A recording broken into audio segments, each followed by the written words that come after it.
Matagal mo ng pangarap ang beachfront property pero feeling mo mahal? Ito, kayang-kaya! For sale, 2,058 square meter titled beachfront lot with 27 meters frontage at 2.5 million pesos all in.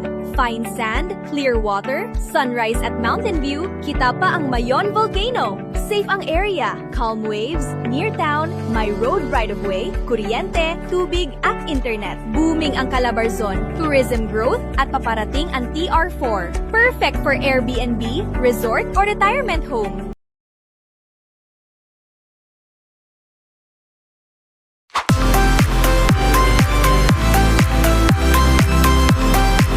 Good evening mga ka-farm lot, I'm Dilmark Talban and so ngayon meron tayong new available beachfront dito sa San Andres, Quezon. Kung matagal ka na naghahanap ng beachfront property for retirement at the same time investment na rin para sa family mo, perfect to mga ka-farm lot, very accessible property, so madaling puntahan and napakaganda ng area.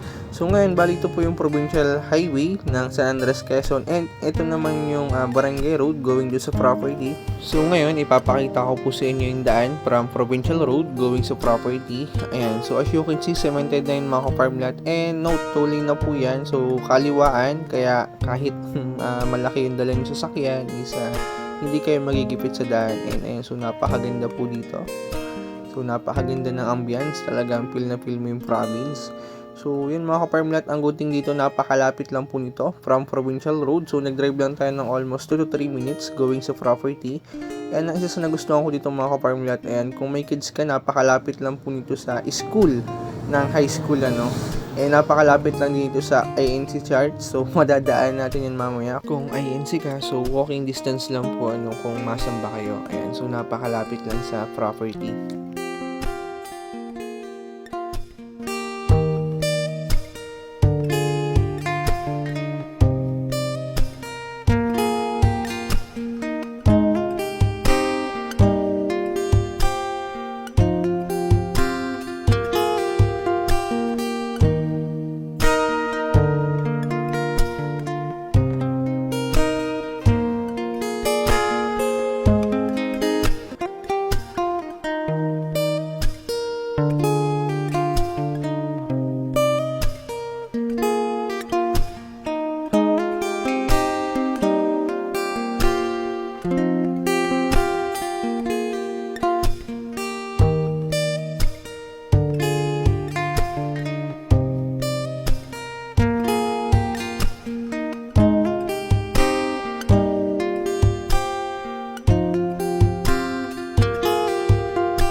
Good mga ka-farm lot. Ayan, so meron po ulit tayo ngayon new available property. And so pre-selling pa lang po ito mga ka-farm lot, ano. So bali ito yung beach natin and ito po yung access road going sa property. So barangay road to mga ka-farm lot. May portion na rough road pero maliit na portion na lang naman. So from dun sa main road na provincial road, so siguro nag-drive lang tayo ng around 3 minutes. And maliit lang naman po yung portion na rough road niya and all in cemented naman yung daraanan natin. Ayan, so napakaganda po ng property natin ngayon and napakalapit lang din po nito sa mismong barangay hall ng barangay and may charts din po dyan malapit dito sa property. Ayan, so bali itong access road na ito mga ka-farm lot, so barangay road po ito and dito po tayo gagawa ng road right of way going dun sa property. Ayan, so ito na po yung access road natin. Ayan, so beach na ito mga ka-farm lot, napakaganda po nito. Ayan. So ito naman po ay possible sementohin kasi barangay road po talaga to, no. So may community pa diyan kaya possible naman na i-develop talaga yung daan and napakaliit naman na po ng portion na rough road niya, no. So all in cemented na po yan. And ito na po yung road right of way. develop lang po yan. Good thing, sagot na po ni seller ang development ng right of way. So, 2,058 square meter po per cut na meron 27 meters frontage. Bali, 2 hectare po yung land area nito and 9 lots available. So, 9 times 2,058 square meter. Ayan. So, total of 18,500 something. So, yung 1.5 square meter po is mapupunta sa right of way. Kaya, sigurado ka na may right of way po talaga ito. And no, 5 meters po yung lapad ng right of way niya. Ito po yung Google location ng property ka farm lot. Ayan. So, idea lang para sa mga buyer natin na OFW or nasa abroad na willing bumili ng property kahit hindi pa nakikita actual. So, same po ng buyer natin sa lot 1 na nag-reserve agad without viewing. Ayan. So, shout out sa iyo, Sir Willie. Ayan. So, ito po yung Google location ng lot. Ayan. So, bali dito muna tayo sa starting ng video. Dito po tayo nag-park sa portion na to. Ayan. So, ito yung house dun sa starting ng video. Ayan. So, mula dito mga ka-farm lot, ayan, dito tayo naglakad sa portion na to, So, bali ito yung road right of way niya going sa property. And, bali ito na po yung lot. Ayan, so napakaganda ito mga ka-farm lot. Ayan, perfect to for retirement. At the same time, yun nga, investment na rin kasi napakabilis po tumaas ng value ng beach. Compare sa farm lot, kaya kung naghahanap ka ng investment, ayan, perfect to mga ka-farm lot kasi napakamura ng lot natin. Ayan. So, bali ito yung road right of way niya mga ka-farm lot. Ayan, so 5 meters po yan. Ito yung starting ng property, lot 1. Ayan, so ito po yung na-reserve ng buyer natin from Canada. Ayan, si Sir Willie. Ayan, napakaswerte mo sir, ikaw yung nakauna sa lot 1. Ayan, so 3 weeks ko na po ito na videoan mga ka-farm lot. So now ko lang na i-upload. Nakakatuwa kasi na-reserve agad ng buyer natin without viewing. So, 9 lot yan mga ka-farm lot and 6 lot na lang po yung available. Ayan, so yung buyer natin ng lot 2 is Seaman. Ayan, so nag-reserve din yan without viewing. Ayan, so bali ito naman po yung access road going sa property. Ayan, so dito tayo nag-park. And ito yung dinaraanan natin kanina na INC charts. Ayan, kung INC ka, so tamang-tama po ito kasi walking distance lang sa property ay napakalapit. And ayan, bali yung dinaanan natin na school. Ayan, so elementary school po pala to, hindi high school. And ang nakakatuwa dito mga ka-farm lot, very accessible siya puntahan kasi napakalapit lang sa provincial highway. So all cemented naman po daraanan natin from Manila. So ito lang yung portion na rough road niya. So napakalit na portion ito mga ka-farm lot. So I think nasa 100 to 150 meters lang yan. So, napakaikli lang yan, And, bali, all naman po, all in cemented naman yung daraanan natin, ayan. So, bali, ito yung provincial highway. Ayan, dito tayo nag-start. So, dito tayo pumasok mga ka-farm lot. So, almost 2 to 3 minutes lang po yan. Nandito na tayo sa mismong property. Ayan. And, bali, may distance lang ito sa town proper na almost 20 minutes drive. Ayan, nasa town proper na tayo ng San Andres, Quezon. And yan, so dito mga ka-farm lot, highlight ko lang so meron dito din-develop na port na going ng Camarines Sur. Ayan, kung tiga Camarines Sur ka, Bicolano ka, ayan, tama-tama. Kasi ayan, tatawid ka lang ng barko, napakalapit.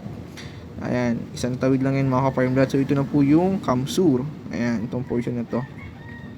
And bali, ayan, so tapat lang din ang mismong town proper ng San Andres ang dinarayo na Alibiaban Island. Ayan, so isa po yun sa dinarayo na dito sa San Andres.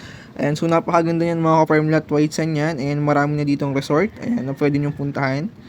Ayan, isla yan mga ka-farm lot at hindi lang yan ang isla dito na dinarayo. So marami pa. Isa na dyan ang Sombrero Island, nakatapat lang din ng property natin. Ayan, so na pwede yung puntahan mga ka-farm lot. So marami ditong tourist attraction. So isa na yan. And marami ditong falls and Makapaya Hills. Ayan, so para siyang chocolate hills mga ka-farm lot. Pero sa San Andres, Quezon mo lang matatagpuan. Ayan mga ka-farm lot. So napakaganda po nito. Ito yung highlight ng video niya.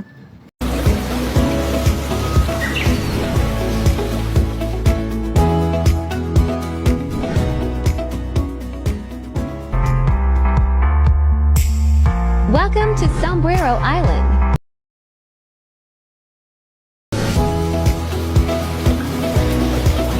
Sombrero Island. Ayan. So, panalo itong mga ka-farm lot. Ayan, kung for retirement ako, tamang-tama ito. Hindi lang sa farm talaga mag-i-enjoy kayo. Kaya kahit sa mismong lugar, ayan, talagang mag-i-enjoy kayo ka-farm lot. Kasi napakarami dito ang tourist attraction na pwede nyo puntahan. And kung may family kayo, ayan, so tamang-tama at mag-i-enjoy sila dito. Ayan, so, ayan. Hinighlight ko lang mga ka-farm lot. So, yung mga possible na activity na pwede nyo rin gawin or puntahan. So, ayan, punta na tayo sa exciting part sa property. Ayan, simulan na natin. And mga ka-farm lot, so nandito na po tayo ngayon sa property. Ayan, so napakaganda nito mga ka-farm lot. Ayan, sa land area pa lang panalo na. And ayan, as you can see, so overlooking view din po ito sa dagat. Kaya elevated po yung area natin. Ayan, kaya no risk naman po kung sakaling tumaas yung tubig kasi mataas naman yung area, Ayan, so napakaganda po nito, parang golf course. Ayan. So, panalo. Kung matagal ka na naghahanap ng beachfront for investment at retirement farm na rin, ayan, so baka ito na rin yung hinahanap mo. Napakaganda po nito. So ang size nito mga farm lot is 2,058 square meter na merong 27 meters frontage yan. So napakahaba po ng frontage niyan. Panalo to. So meron po tayong 9 lot available. So pre-selling pa lang itong mga farm lot. Ayan, kung mauuna ka, so makakapili ka ng magandang spot. So, napakaganda. Pero itong mga farm lot, kung mapapansin nyo, may medyo malalim na part. Ayan. So, i-develop yung mga ka-farm lot. So, babakuin yan and ipapantay po, i-level po yan. Ayan. So, i-develop yun ng mismong seller para pantay mga ka-farm lot. Ayan. So, para walang masayang na portion, Ayan, kasi sayang to, medyo mababa. So, i-develop yan. Pero no worries mga ka-farm lot kasi hindi naman mawawala yung ganda ng property. Once na tinubuan ng damo, so ganito pa rin ang itsura niyan. Ayan. So, napakaganda. And so 9 lot available po yan. Ang shape po nito is rectangle shape. So 27 meters frontage. Kung ano yung lapad ng frontage sa harap, so yun din yung frontage sa likod mga ka-farm lot. And bali yung road right of way niya, so nasa likod po mismo ng property and ito yung beach frontage mga ka-farm lot. Ayan, so pupuntahan natin yung baybayin. Ayan. Check natin kung gaano kaganda yung buhangin dito. Panalo to mga ka-farm lot. Napakaganda dito. Ayan, kung matagal ka naghahanap na beachfront for retirement at the same time, ayan, investment na rin. So baka ito na yung sign. Ayan, napakaganda po nito. Panalo ito mga ka-farm lot. And mula dun sa starting ng video natin, dun sa Barangay Road, so yung right of way po niya is nasa, I think, mga 15 meters. yung mismong seller na rin po ang bahala magpa-develop. And pre, mga ka-farm lot, wala tayong babayaran din sa right of way kasi kasama na po yan dito, package na yan. So access road po talaga yun para sa bawat lot. Ayan, so 9 lot available po ito. Ayan, pupuntahan natin yung beachfront nya. Ito, dito maganda magtayo ng kubo, rest house sa portion na to. Kasi overlooking to mga ka-farm lot. Ayan, napakaganda. Kulang lang to sa linis, pero lilinisin po ito ng developer natin. Ayan, napakaganda. Elevated yung area mga ka-farm lot, kaya hindi siya risk kung tumaas yung tubig. And dito, ayan, so buhangin na to mga ka-farm lot. And ang buhangin po dito, ayan, so pino yun mga ka-farm lot. Ako, napakaganda. Ayan, so hindi siya tulad ng buhangin na matigas, So ito, nabaon ng paa mo dito mga ka-farm lot, kaya relaxing to. Ayan, panalo. Ganda.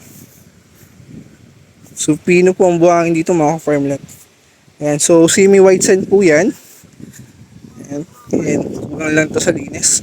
Pero no worries kasi lilinisan din po dito yung frontage niya. Kaya pre-selling pa lang po tayo, kaya hindi pa na umpisahan yung paglilinis.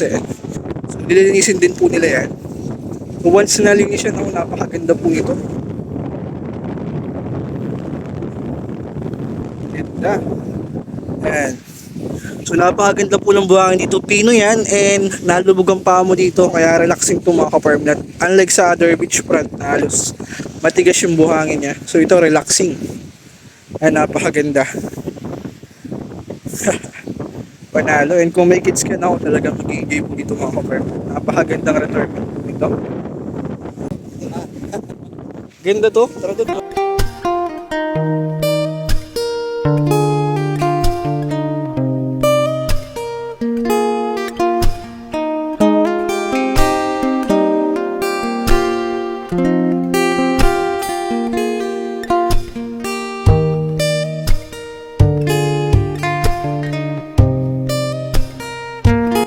So ako po yung portion na yan. So paunahan na lang makapili ng magandang spot. Ayan. So platted naman po mga ka-farm lot ng portion na to. So much better dito mga ka-farm lot once na nag-viewing kayo. Kung sakali nagustuhan nyo yung structure ng lupa, pwede mag-suggest kayo na wag na rin galawin. So kahit hindi na nila i-develop yan. Ayan. So maganda tong portion na to. Pantayin yan na banayad and overlooking view sa dagat. Ayan. So sakop po natin yung portion na yan. So ito yung portion na may mababa na papantayin naman po yung elevation yung mga ka-farmland. So napakaganda po dito, paunahan na lang. So yung mauna mag-viewing so yung ikaw makakapili ng magandang spot. Ayan. So although lahat naman magaganda, pero nakadepende na rin sa taste mo kung ano yung napupusuan mong lot. Ayan, so sako pa yung portion ng mga ka-farm lot. Ayan, so napakaganda nito. Ayan, overlooking. So napakaganda dito magtayo ng kubo, rest house. Pwede kang mag-pool dito mga ka-farm lot. So napakaganda niyan. Overlooking sa dagat.